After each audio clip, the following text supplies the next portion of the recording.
I hate it when sometimes the fear gets in the way. I hate that feeling of fear. I hate being afraid. I was a very fearful kid. I was afraid of the dark, I was afraid of heights.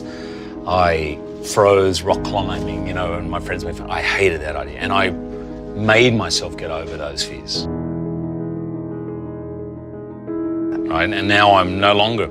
But if anything comes up to me, and I know you relate to this, if I feel frightened of it, I have to attack it. I have to go in. Because I'm terrified that it will creep into other areas of my life and just start to take over. So you cannot get rid of those nerves or the fear. You can't get rid of them. And they appear for a reason. Because maybe you need to do more work. Maybe you're not ready. Yeah. That fear drives you. Without that fear, you would not be here today. I'm motivated by fear.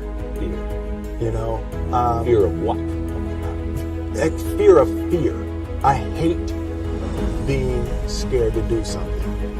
And I think what developed in my early days was the attitude that I started attacking things that I was scared of. And I remember the first time being at the Arsenio Hall show, and I felt dwarfed at the Arsenio Hall show. Hollywood was so much bigger than the music that I was making. I felt scared.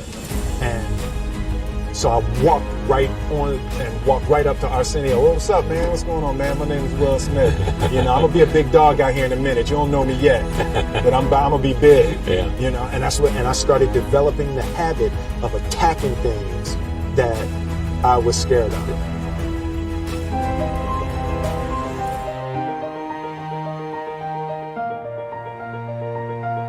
The biggest risk you can take is not taking any risk. Whenever you get yourself into a position where you have to make some big shift in direction or do something, people are going to point to the downside risks of that decision. And locally, they're maybe right? I mean, for any given decision that you're going to make, there's upside and downside.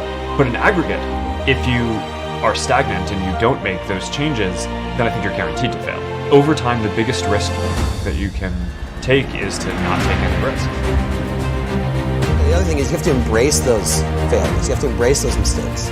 You have to learn that approach didn't work. And you don't want to do it again, obviously. And that if you hadn't had that failure, you might have made a much bigger mistake later on. Doing the same exact thing.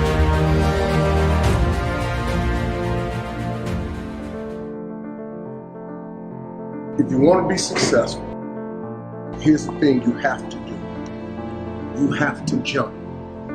There is no way around it. You have to jump.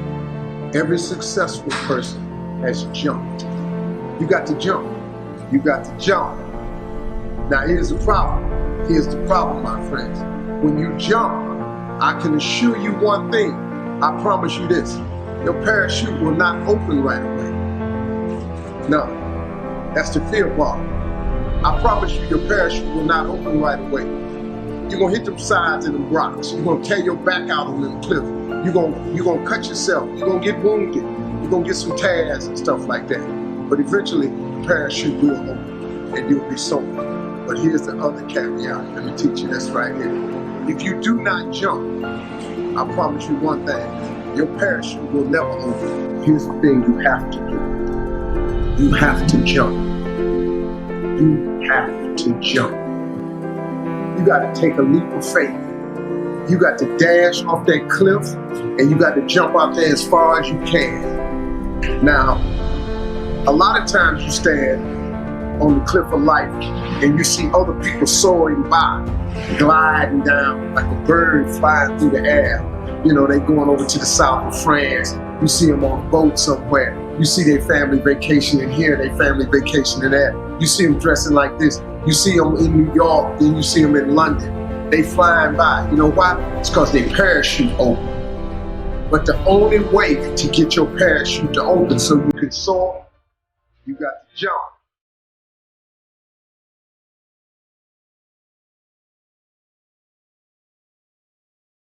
You have to jump.